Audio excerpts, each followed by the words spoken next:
And he's saying, this promiscuous, this really very excessive generation, dispensation, this promiscuous dispensation, this excessive generation of providence we live in today. You know, you can see that today everywhere. It's all about provision. Everybody on providence, on providence. They're running up and down on providence. And I'm calling it this promiscuous and excessive generation or dispensation of providence that we live in today. He says, this generation of pursuing providence has brought with it something very amazing.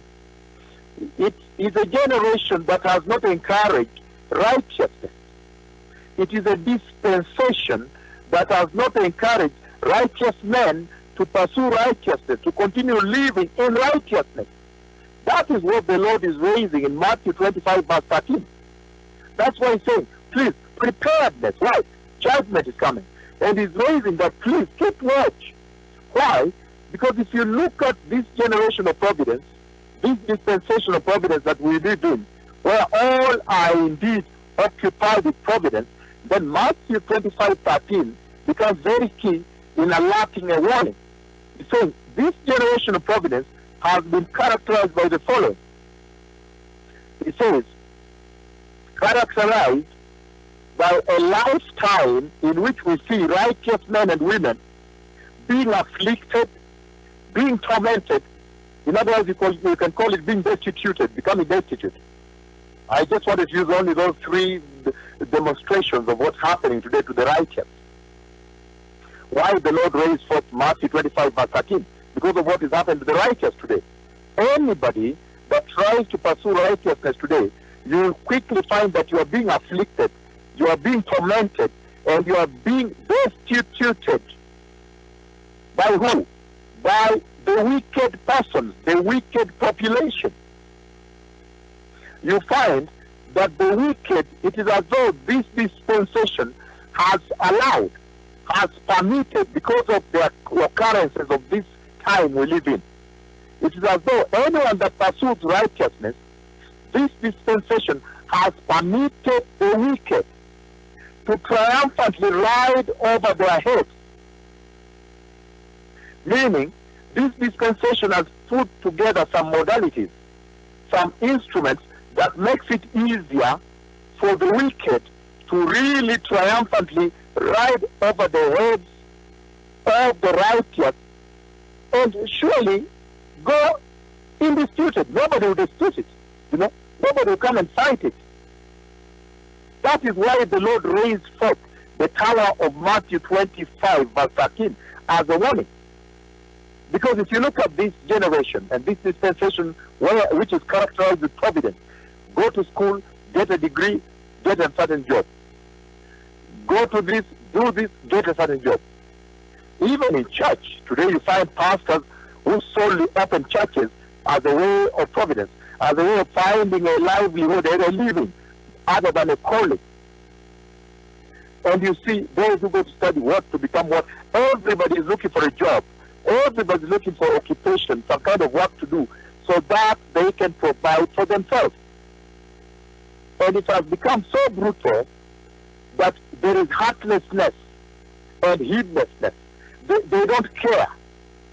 The current generation, because they are being pushed by the urge for providence, now this dispensation has now raised up this very ugly hour at which anybody that tries to be righteous, a righteous man, a righteous woman, will soon run into a situation, headwinds you can say, but a situation in which they are afflicted, they are destituted, and tormented by who?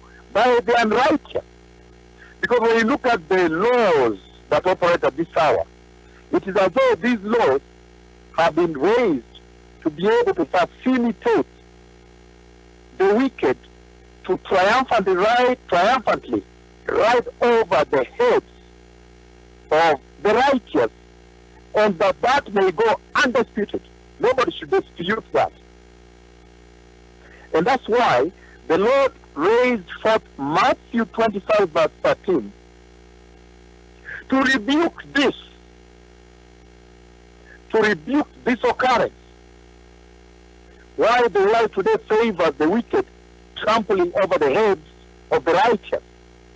So then the Lord says, however, therefore, keep watch, because you do not know the day or the hour. You don't worry, even if they are doing this to you. You don't worry. A day is coming when there shall be payment unto them. Don't worry, even if you are trying to pursue righteousness, and they turn around and they triumphantly ride over your heads, and they will torment you, they will destitute you, and they afflict you, harass you.